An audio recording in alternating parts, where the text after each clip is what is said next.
all of your forwarding and freight shipping needs. We at Trin Forwarding International are committed to product delivery. At Trin Forwarding, we have the much needed experience, professionalism, and due diligence in freight forwarding, shipping, and cargoes. We deliver with timeliness and precision. You can reach out to us at our Caribbean office in Trinidad and Tobago, telephone number 868-624-6250, or our Florida USA office at 305-887-9725. Dawah and Interfaith Institute presents for the first time in USA Dawah and Interfaith training with education in world religions from religious professors and spiritual leaders of different faiths. This is a 6-month weekend course designed for brothers and sisters local, national, and international who are seeking to learn the importance of Dawah and better understanding of faith and cultures. For more information, please contact 1-800-804-0267 or 954-986-0158. You can also contact via email at alhikmat@alhikmat.com or visit our website www.alhikmat.com. Assalamu alaikum and welcome to Who is Who in America on Alhikmat TV 24/7 online. It is indeed a pleasure to have with us on today's show Dr. Ali Barles from New York. Welcome to the show, Dr. Ali. Assalamu alaikum. Thank you so much for having me. It's a pleasure. It's really a pleasure to have you. And to our viewers out there, Dr. Ali has a very interesting background. He's a young, dynamic medical doctor.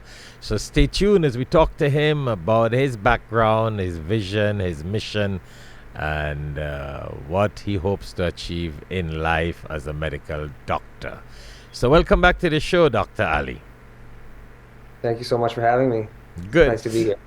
Before getting down into your career and your profession and what you hope to achieve in addition or in being a medical doctor, tell us about your background. You know, where you're from. Were you born in New York, or did you come from another state, etc.? Sure. So I'm actually born and raised here in Long Island, New York. Mm-hmm. And my parents are both Pakistani. I'm from Pakistan. Right. But I was born here, and so far everything has been quite a journey. And I'm just here to see where life takes me. Interesting. So tell us something. What motivated you to become a medical doctor? That sometimes is a very interesting thing. People have different dreams, and people start different career, and they end up in a different profession. So what motivated you in becoming a medical doctor? To be honest, for me, a lot of things served as motivation. For one, my family. I have quite a few physicians in my family, and they've always been inspirational to me. So I'm gonna cut in and out because sometimes you may say something that our audience may be wondering, okay, how, what, why. So I will ask questions based on what I think the audience will ask, so we get a little more interactive and more conversational. So when you say members of your family, physicians, your parents, your aunties, your sister, your brother, tell us a little bit. So in my family, my father is a physician, and a couple of my aunts on my mom's side, and their husbands as well.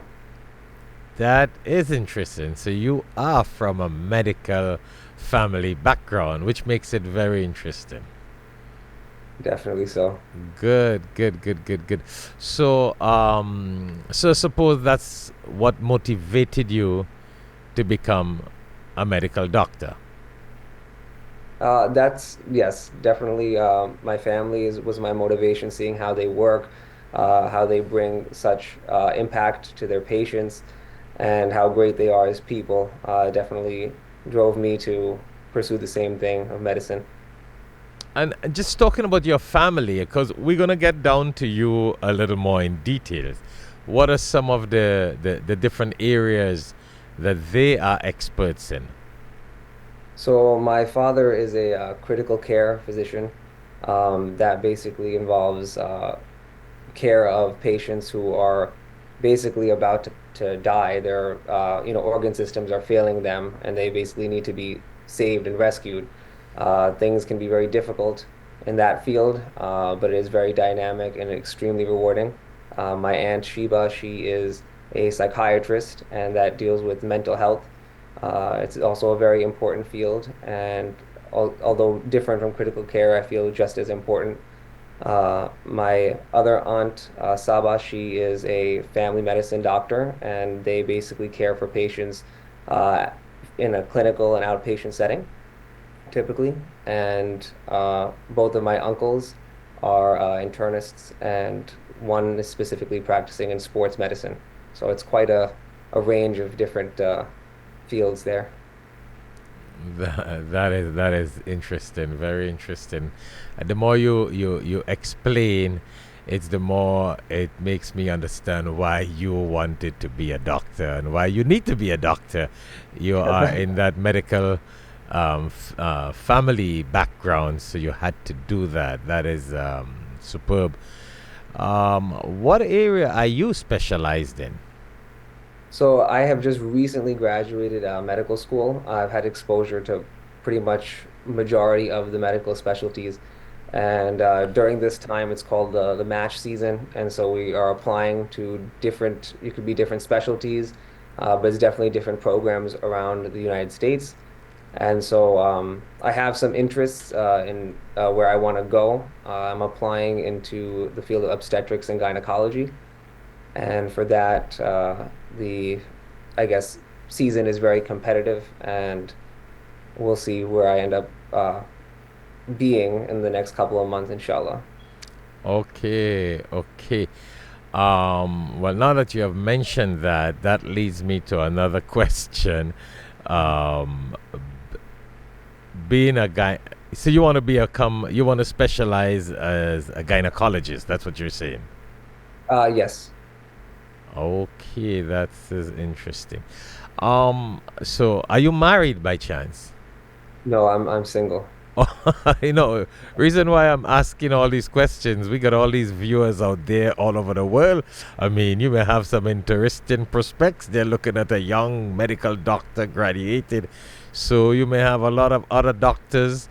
That's a big thing in the Muslim world now. We have a lot of medical doctors, ladies, of course, who are single, and they're looking themselves because it's so hard to find compatible find a spouse who's compatible to their profession. Do you have you experienced that out there? A lot of people who are especially in the medical field, it's sort of hard for ladies medical doctors to find compatible spouses, especially in the medical field. Do you see something like that out there?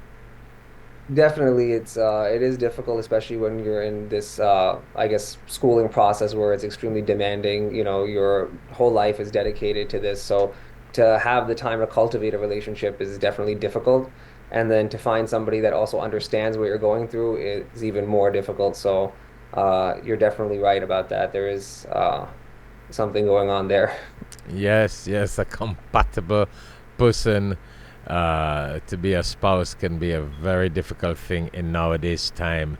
The more educated you are, it's the more complicated it gets. For ladies, I don't see it happening for men.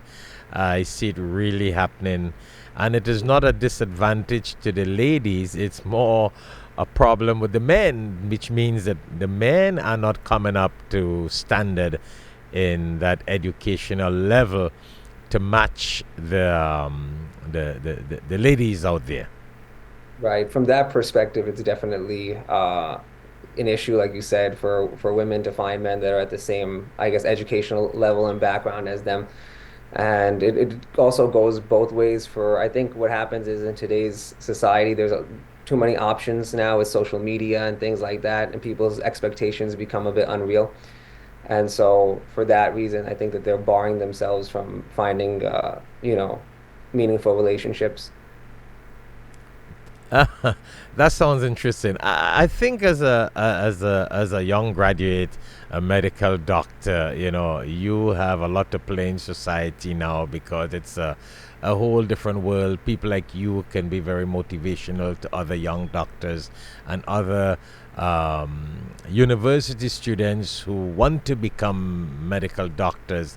You reaching this level, um, it's a whole different ball game that you can share your experience with younger folks. So I like that point you mentioned about being occupied and not being able to have the time to develop a relationship. Could you share some more experience on that? Maybe about I love this Sure, yeah. kind of conversation because this is real. It is real. It is real, and it happens a lot in the medical field and in the professional level.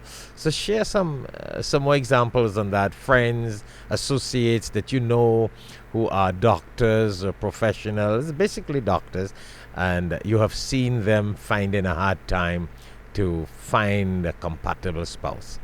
Sure. Yeah. So basically, I mean, the medical journey is very, very lengthy. It starts as soon as you exit, I guess you could say, high school. You're about 18 years old. And once you start college, you need to take certain classes that are very, very demanding. And they're also sometimes difficult to grasp. And not only do you have to understand those subjects and master them, you need to get specific scores to even be considered to even get into medical school. So when that kind of pressure comes, uh, definitely all the dials are turned into the studying gear, and the social aspect kind of takes an opposite direction. And so you devote more time into that. And if everything goes well, you take your medical entrance test, which also has a score affiliated with it. And once you get into medical school, then it's the same thing all over again, but you're focused in your field. And you also have to meet minimum requirements to even stay in medical school, or at least in my school, there is definitely a lot at stake. So as time goes on, you realize it's just 4 years and another 4 years, and then that's 8 years of your life after completing high school education. And it becomes very difficult to, balance sometimes the social life and the academic life. Um, but that's not to say that it's not impossible. It's definitely possible. It's just very difficult. So, based on what you have mentioned there about that difficulty, we got to go on a short break now. Time just goes. We're almost 15 minutes in this segment of our conversation. So you see what happens when you communicate and you talk about real life. The time just goes. So when we come back, I want you to share a little bit with our viewers. And as I mentioned most of the times to our guests on the shows, we do have a lot of viewers worldwide, international. Very with social media nowadays, the world is very small. The globe is very small. People all over the world, Pakistan, India, Bangladesh, Dubai, wherever, Africa, they look at our shows here because our guests normally share them to their colleagues and friends in different parts of the world. So when we come back, I would like to share some of your experiences and maybe colleagues, because with you now coming out and of as a young graduate, it will still be fresh in your mind. Some of the difficulties that a medical student goes through. I think that is important. That can be very motivating to other medical students who are looking at this show, or parents who got children who are becoming doctors. What you may have to share about difficulties in the journey of becoming a medical doctor, friends that you have, colleagues that have gone through stress and problems and difficulties in reaching this level and becoming a medical doctor, some of the hurdles and some of the difficulties that they would have gone through in their journey. I would love you to share those experiences so our viewers can benefit and it can help them become, successful in life as they go through this journey. Okay, so in the next episode after the short break, inshallah. So to our viewers out there, stay tuned as we talk to Dr. Ali from Long Island, New York, a young graduate medical doctor out there. We are pleased to have him with us in today's show so he can share some of his experience, his mission, his vision, and his dreams as a medical doctor, inshallah. Assalamu alaikum wa rahmatullahi wa barakatuh. Assalamu alaikum. Allah gives hikmat, wisdom, to whomsoever He wills. And whomsoever is given wisdom is certainly given a lot of good. Only the people of understanding will benefit from the reminder. Tune in to Alhikmat TV for khutbahs, lectures, and Islamic reminders. Assalamu alaikum wa rahmatullahi wa barakatuh.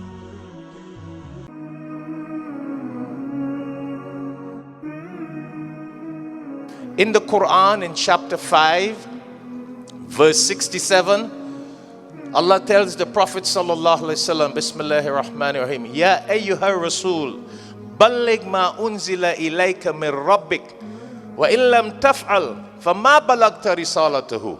Very deep. Allah tells the Prophet sallallahu alaihi wasallam to spread the message of the Quran. And he told the Prophet, and if you do not spread the message, you did not fulfill the mission of the messenger. So you and I are followers of the Prophet sallallahu alaihi wasallam. If we can afford one Quran, help us join in distributing the Quran. So if you can't afford one Quran, do it. $3. 10 Quran, $30. 100 Quran, $300.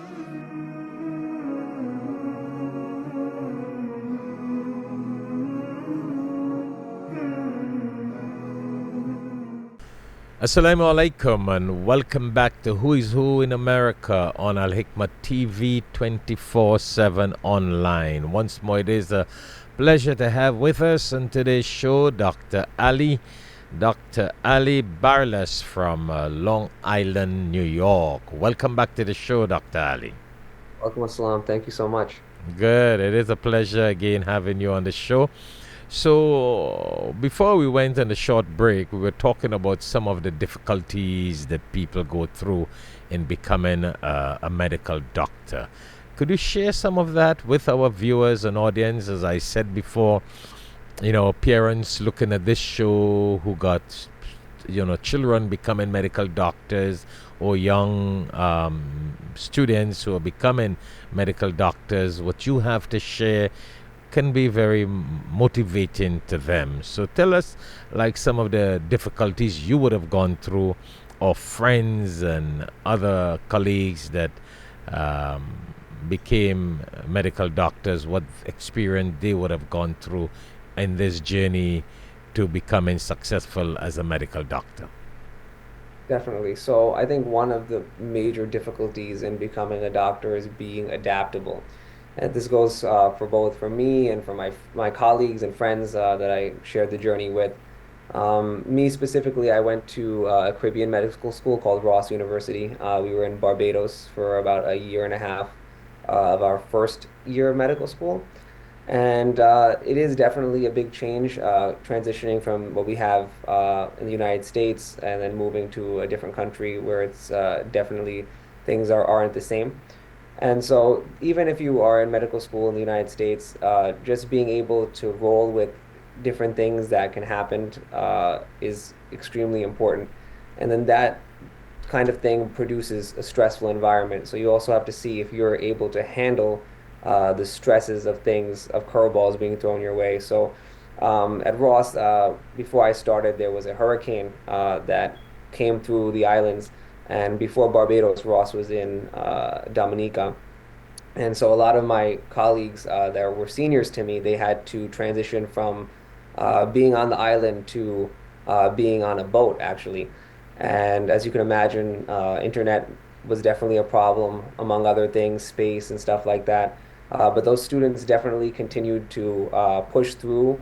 They kept their minds strong, and they are now successful physicians today. So these are things that I would impart on to the next generation of young aspiring physicians, to just think to yourself if you could handle any circumstance and how you would handle it. Do you think that this is something that you can do? So tell us, which hurricane was that? That's interesting. That's interesting. Students had to end up Yeah. on a boat because of Yes. whatever was the result of the hurricane. Yeah, so I believe this was Hurricane Maria, and it was in 2017, I think. And Mm. so that was when that whole thing had occurred for Ross. So what? The university got damaged to a point or something like that? Yeah, so the university did endure heavy damage. Some you could say it was irreparable because the island that we were on before was Dominica, and although I didn't had the pleasure of being in Dominica, the students that were there had to transition away, and then we ended up finding our home in Barbados afterwards. So how did you adjust? Did you have other students, colleagues from Pakistani background or other Far East background who were there in the Caribbean studying? How did you guys adjust to the Caribbean lifestyle? Yeah, so there was definitely like different cultures that were in our school, Pakistani also, and adapting was kind of I mean, you could say it was something that was able to be done. You know, you just get used to the environment, the people, the food, where the resources are. And but you know that does take some time. But we did manage to figure it out. A big thing in Barbados was the beaches. So we found a lot of good beach spots to hang out and relax ourselves. And things like this help you get through the day and through the stress of medical school. So I definitely recommend people find something that they can do to relax themselves and clear their mind. And that's definitely as important as the studying is. So tell us, that is interesting. So you guys got adjusted to the Caribbean food, you got adjusted to the beaches because your culture is so far away from that. I mean, even the American culture, being born in America, growing up in America with Far East family background, that could be very unique. But living in the university on campus itself, I think that keeps you away from the whole Caribbean culture lifestyle. Isn't that so? Yeah, so a lot of our time again is spent just studying from one exam to the next. So we were all living in a little community. I think it was called Coverly. And in our community, we basically had a lot of social interaction with each other, but all of it was mostly geared towards studying. So there was a lot of space for us to, you know, kind of just go to together and do some group studying. There was also restaurants and stuff for us to eat. Um, and there was lots of activities to do as well, like basketball, tennis, and volleyball. Excellent. So you're saying in the journey to becoming a medical doctor, it's important that you have a good social life that takes away some of the stress and the frustration that a student can be going through. Before we end this segment of the program, could you share with us a little bit, maybe some of your experiences before going to medical school? Sure. So before going to medical school, was a part of the Sachem Central School District, going through elementary, middle, and high school. And one of the things I found when I entered high school was science research. And I think that besides, you know, my family being my inspiration, that particular class that I continued from ages 14 to 18 definitely pushed me more so into finding more love for medicine than I ever did before. So what I had done there was what's known as the cardiovascular effects of caffeine and kava on the heart rate in what's known as Daphnia magna. So they are tiny water fleas. And what I did was you are able to put the organism under the microscope. And I was able to see, because their body is translucent, you could see their heart. And as you see it beating, you know, you could attach a camera to the microscope and record. So then as you record it, you can play it back for about 10 seconds and count the rate. So what I wanted to see basically was what I could do with introducing different substances like caffeine and see how that affects the heart rate, which you could imagine elevated it quite a bit, and then I wanted to see what naturopathic substances that you could find, in a vitamin shop or in a grocery store, supplements that could bring that down. And so I would recommend, if anyone here is living or watching that has access to a school that has a research element to it, they should definitely seek it. And That is interesting. So you have always had a very scientific mind, yeah? I would definitely say so. So, I think people who are meant to go into the field, it definitely finds them early on, but it's not like that for everybody. Everybody's situation is unique. Some people find out later in life, or it's medicine isn't just for them, and that's okay as well. All right. So before we go on the short break, I just wanted to reiterate a little bit about your experiences. Could you share with us, because when we come back after the short break, I wanna ask you to share some of your vision. I know you wanna be, you're gonna get more expert into the being a gynecologist, as you said. But could you share with us some of your hobbies as a young medical doctor? Some of your hobbies. Sure. So for me, some of my hobbies are definitely, well, my main hobby is um, health and fitness. I have a passion for uh, nutrition plans and exercising, and that's something that I've carried with me throughout, I would say, college years into medical school. And as I learned more during my years in the basic sciences training, where you do the textbook reading and stuff, you'll start to realize how important those things are: diet and exercise. So I like to go to the gym. I'm part of the retro fitness gym club here near my house, and I try to exercise at least 4 or 5 days a week and keep an eye on what I'm eating. And I find that to be very important for not just me, but for everybody else. I used to be very overweight, and I was able to bring my weight down and change my whole life around. And I think that people can benefit from making those same changes. Interesting. So one of your hobbies being very health conscious, if I would want to put it like that. Yeah, it wasn't always like that though. So, Oh, you uh, truly. yeah, So when you say that you are overweight, what are we talking about? How many pounds? I'm about 5 feet 11 inches tall, and I was at the time before I started actually going into resistance training. I was about 213 pounds, and throughout my, I guess, fitness journey, you can say I went down in fat loss of about, I would say, at least 60 pounds. I ended up being like 155 pounds, as I would say, is my natural weight.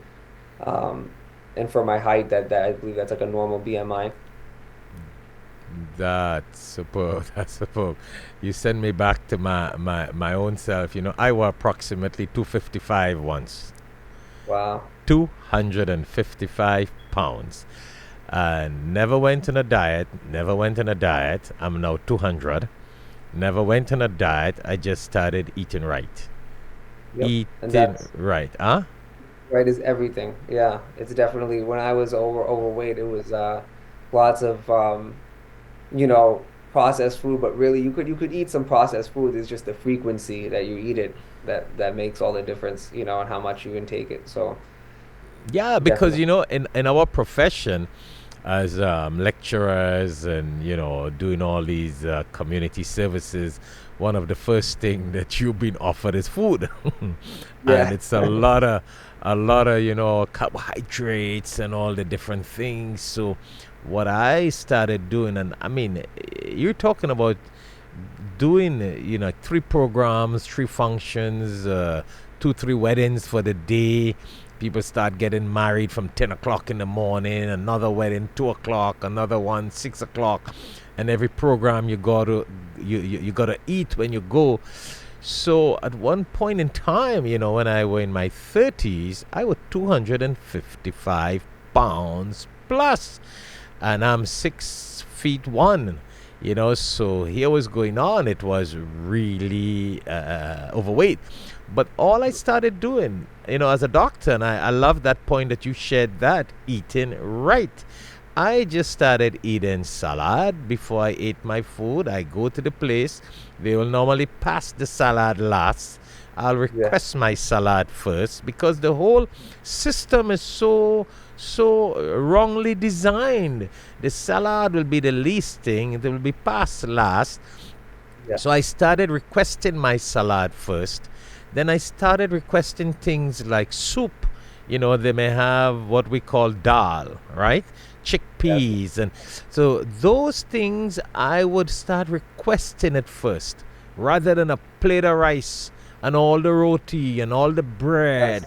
So then you find, once upon a time, you found yourself eating more carbohydrates and roti and bread and all these things. So I started requesting the dal, the salad. And would you believe, by the time the carbohydrates came, my stomach is already half filled with salad, with chickpeas or split peas, and it's healthier. I felt better. I felt lighter. And when the rice or roti or bread will come, you just need a little bit just to know you did it and you ate it. And Dr. Ali, would you believe, I lost 50 pounds without making any effort. And I ate my stomach filled, because it's already filled with salad and soup. I definitely believe that, and those are all very good things that you're eating. Salads and lentils and chickpeas, those are things that I consume a lot.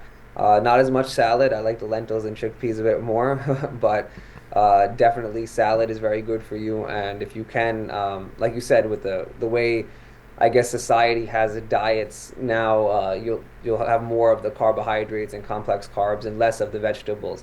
And so we want to ideally flip that around and just have a very small amount of those carbs and have more of those vegetables, and then also consume a good amount of the protein. So it's just a matter of fooling your hunger. It's fooling your hunger. Yes. Because when you're hungry, you want to eat that rice and that bread. You really want it. But if you fool your hunger and give it some salad and some of these things before, which carry more nutrients and protein, you are really going to be healthier, But anyhow, when we come back, we want to talk a little bit of some of your dreams. I know you want to be an expert as a gynecologist, but what are some of your dreams? When I say dreams, I mean, there are doctors out there who got their own medical centers, got their own hospitals, dream of being this and doing this for the country, for the people. That's the area I'm thinking about. What are some of your visions and dreams that you have in life?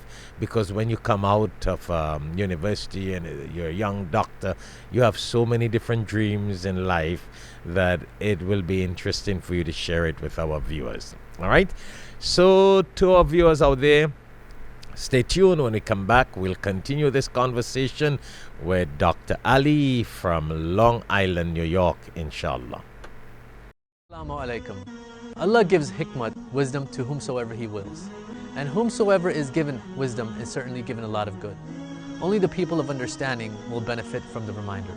Tune in to Alhikmat TV for khutbahs, lectures, and Islamic reminders. Assalamu alaikum wa rahmatullahi wa barakatuh.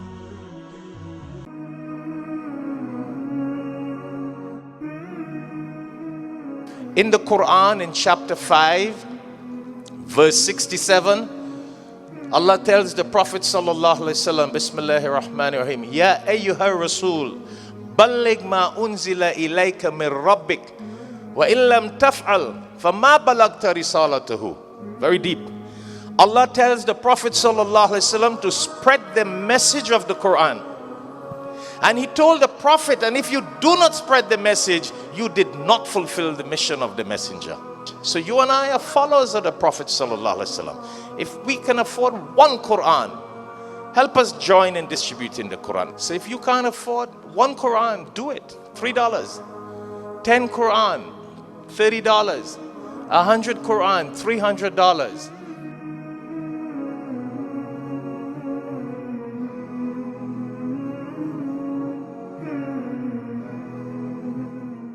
Assalamu alaikum and welcome back to Who is Who in America on Alhikmat TV 24/7 online. Once more, it is a pleasure to have with us on today's show Dr. Ali from Long Island, New York. Welcome back to the show, Dr. Ali. Welcome, salam. Right, so as we ended the last segment, before we went on a short break, we mentioned that we would want to get into a little bit of your dreams and one of your dream came through. You became a medical doctor. You want to specialize as a gynecologist. Next thing is that you probably have vision or dreams like your own hospital, your own center. I don't know what you have in mind, what you think down the road. So definitely something to think about is where you want to end up. Also, like where you want to be for the rest of your life. Do you see yourself working in a hospital forever, or do you see yourself working in an office, or do you like both? So those are things that I definitely have thought about. For me at this point, since the training hasn't started yet, when you do specialize, you have the opportunity to further that specialization. It's called a subspecialty or a fellowship. And for me, although I don't know if I would go further in like that, I would like to have my own practice someday, specifically out here where I live, and hopefully it'll also be affiliated with the hospital system. So that is interesting. Is when you say your own practice, what do you mean? You have your own center, your own office beside working on duty in the hospital? So in the field of obstetrics, usually there's an office to see the patients outside the labor aspect of things. If you talk specifically in the obstetrics part, and then you move and transition as their pregnancy goes along, and they're obviously going to deliver. Usually they'll be delivering in a hospital. So that's kind of what I meant by the private practice and hospital combination. But as far as having my own center, that would be the dream. I'm not exactly sure how all of the logistics of that and how it works, considering that we have to still continue in the hospital for our like residency training. But that is definitely one of my dreams is to have my own clinic, and to have it be kind of like a haven for the patients, where they feel safe and comfortable and want to continue their care. Tell me something. I want to put this question properly. Your experience. Well, not your experience. Your connection with other doctors who are gynecologists. I know it's a very stressful field. It can be very stressful. It can be a very stressful as opposed to regular internal medicine. Yeah, the regular internal medicine is one thing, but dealing with patients who have pregnancy complication, so many different complications there can be with pregnancy and birth and childbirth and the whole. That is not 9 yards, that's 10 yards. It I can see that being very complicated in having to manage your own system and your own clinic and your own operations. So you're right, that's a whole different world by itself. But a question I wanted to ask you, other gynecologists that you would have spoken to, what do they have to say about the stress and whatever fatigue that they go through with patients? Remember, you're dealing with women here. A lot of emotions, a lot of sensitivity with pregnancy. That's a whole case by itself. What did they have to say? What about their experience on that? I think so. Where I did my, I guess, medical school training in terms of hospitals and clinics, specifically in OB, all of the physicians there, they do actually enjoy that level of, I guess, excitement that comes with the field. But you also have to be extremely prepared and ready to go. That requires you to be very, I could say, like well read, have all of your guidelines ready and understood, keep practicing, and make sure you look at the patient as more than just one person, because it's two people. It's the baby and the mom. Mm-hmm. And sometimes there's twins and there's more multiple gestations. So it definitely is complicated. But I think to answer what you were saying is, I think there's an excitement kind of that comes with that uncertainty, and the more prepared you are, I think the outcomes will be good as well. Yeah, that's what I meant, because of the fact that you got the father there is like, make sure nothing goes wrong with my baby. Next Yeah. one, make sure nothing goes wrong with my wife. Then you got the mother being emotional for the baby, being emotional for herself. It is a very, very, very sentimental and emotional situation. Definitely. And I think the physicians that I've worked with, they really enjoy that aspect of being connected and almost like a part of the family for the duration of that pregnancy, from even before the pregnancy and afterwards. Family planning is a very important thing, and in gynecology, obstetrics and gynecology, that is extremely, extremely essential to the best outcomes for the patients, is that they're very connected with themselves, with their family, and with their physician. So you're saying that some of these gynecologists, they look at it more as a family caring sort of thing. They love the caring and the whole maybe pampering and the whole counseling with these moms and dads, etc. So that in itself gives them some form of satisfaction when Absolutely. they can get over those things. Absolutely, and it's a very dynamic field as well. You could be meeting with a patient in the clinic just for a routine checkup, and then you'll get a phone call that one of your other patients, is about to deliver, and you have to pretty much just get ready to move and be at the. So, one of the challenges I think of this field particularly is you have to always kind of be near the hospital that usually, these patients are going to end up delivering their babies. And Hmm. so, it's definitely a fast-paced I um, Yeah, field. I have another question for you. This is one, it is a very interesting question. It may sound like a joke, but it's not a joke. It could be very real. I don't know. You need to share this with me, with some of these gynecologists that you have worked with, and you have had some experience and training with them. Is it true? I have heard the statement again. It can be a joke, but it's real. It's a real thing that I've heard in the past.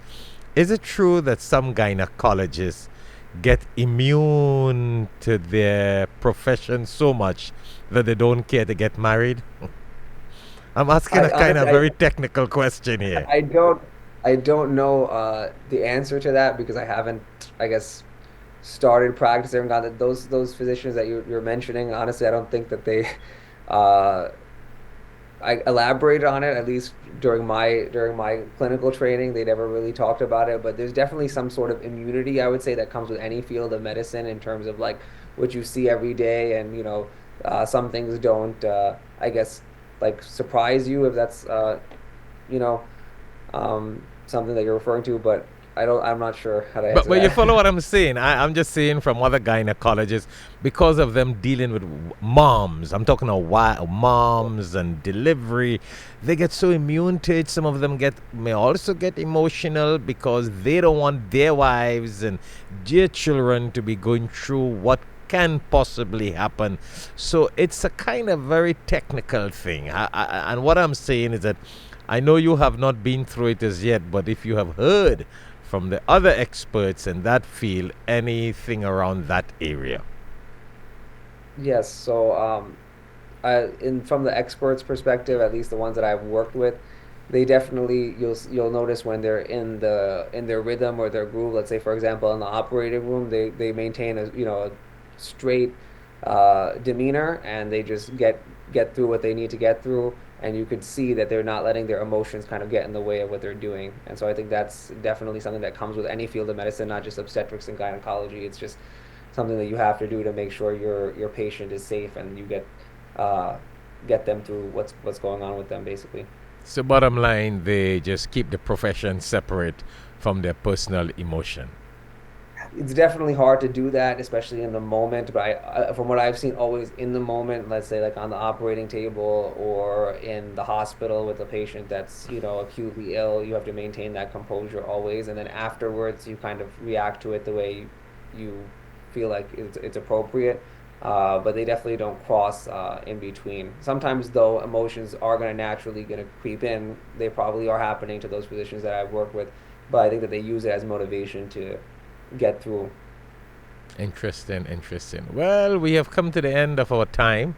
It was an interesting conversation with you. I'm sure that our viewers out there would have benefited a lot, especially parents who have their children becoming medical doctors, and our young viewers out there who are themselves becoming medical doctors. Listening to you would definitely be some form of motivation for them as they get into this journey of medicine and becoming a medical professional. So what do you have to say in the last 2-3 seconds as we conclude the program today? Well, all I can say is, first of all, thank you for having me on the show. It's been an honor and a privilege to be here. I've had a lot of fun talking with you. And I also want to let everyone else know that is interested in the medical field that all you have to do is be ready for hard work and dedication, but the reward will definitely outweigh all of that, all of those stresses that come with the journey. Wonderful. So thank you very much. And to our viewers out there, again, it was a pleasure talking to Dr. Ali from Long Island, New York. He's a young medical doctor, so it has been interesting talking to him, sharing his experience, his vision, his dreams. And I'm sure viewers out there, you would have benefited a lot, because it can be very, very motivating for our viewers to have someone like him share his experience and his dream at this stage in life as he graduated as a medical doctor. So we want to thank Dr. Ali for being with us on today's show. Thank you, the viewers out there, and all stay tuned to Alhikmat TV 24/7 online. Until then, Assalamu alaikum wa rahmatullahi wa barakatuh. 9/11, there has been a great fear of Islam. We need Muslims, I always say, to speak up in this country. Much of our Islamic community is perceived to be insular. Most Americans have never met a Muslim or are not aware of having met a Muslim. Most people don't have enough education in terms of what the entirety of Islam represents. It's very easy to hate someone or to put stereotypes on people that you've never interacted with.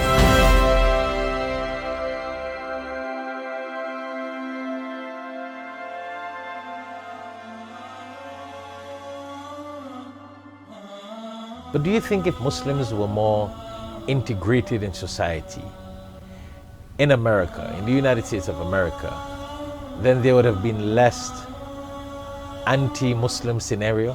I think it's even more important that our clergy speak up. They are, after all, the moral force in our community. You see, the Islam that is celebrated is one which opens its doors. Having this type of dialogue in terms of a community outreach, or something that Muslims have to do is go out just like you do and inviting non-Muslims to the iftar. And you do a lot of speaking to mixed groups. We have to change the language from us versus them to a language of we. I believe that if we can stand together against the forces of hatred and be unified in this country, then we can do wonderful things. Bringing us together to enhance the beauty of humankind. I think religion can be such a powerful force for unity. Of course. We've made it into this powerful force for disunity. Keep trying to understand each other and care for each other and keep building a world community, because I believe that's what God wants for us all. And I'm in their mosques and they're in my temple, and it's been a phenomenal experience. I've had a very warm and welcoming experience from all the brothers and sisters in the community. That every human being is either your brother in faith or brother in humanity. In Arabic, the word is lita'arafu, so that you will learn to understand one another. And this is the truth of what it should be. You see, this is why I am so pleased to come here today, to support the work of Alhikmat. The kind of intolerance and the violence that we see across the globe is rooted in ignorance, which we can overcome by teaching. Yes. Also yes. rooted in fear, which we can overcome by experiencing, where we can actually live in each other's presence.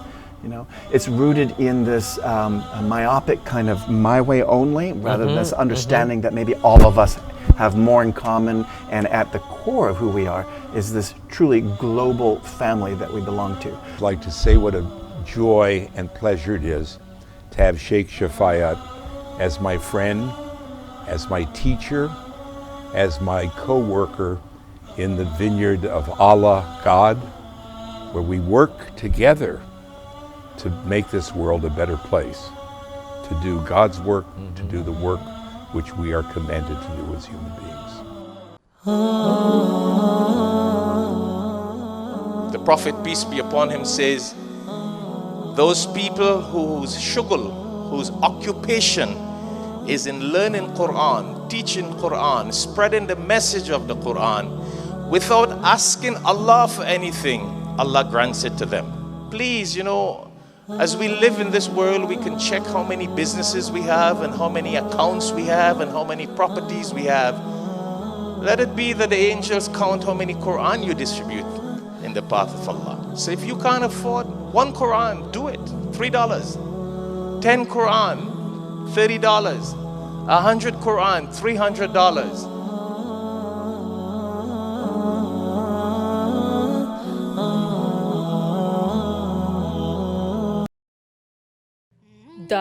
Dawah and Interfaith Institute presents for the first time in USA Dawah and Interfaith training with education in world religions from religious professors and spiritual leaders of different faiths. This is a 6-month weekend course designed for brothers and sisters local, national, and international who are seeking to learn the importance of Dawah and better understanding of faith and cultures. For more information, please contact 1-800-804-0267 or 954-986-0158. You can also contact via email at alhikmat@alhikmat.com or visit our website www.alhikmat.com. Linda M. Kaplan, PA, an immigration law firm. Over 40 years of legal services in immigration and naturalization matters. Contact her at 305-670-7665. Once again, 305-670-7665, or email her at lk@lindakaplan.com or visit her website lindakaplan.com. You can also contact for more details the Alhikmat office at 954-986-0158 or 1-800-804-0267. You can also reach out to them via email at alhikmat@alhikmat.com, the website www.alhikmat.com, and visit the Alhikmat TV www.alhikmattv.com.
Juma's Glass Supplies, specialized in French doors, windows, aquariums, puttywork, and more. 45 Garth Road, Princestown. For more information, please call at 1-868-736-6204. That is 1-868-736-6204. Or message on WhatsApp at 1-868-272-2302. Again, 1-868-272-2302. Or email at jumasglass73@gmail.com.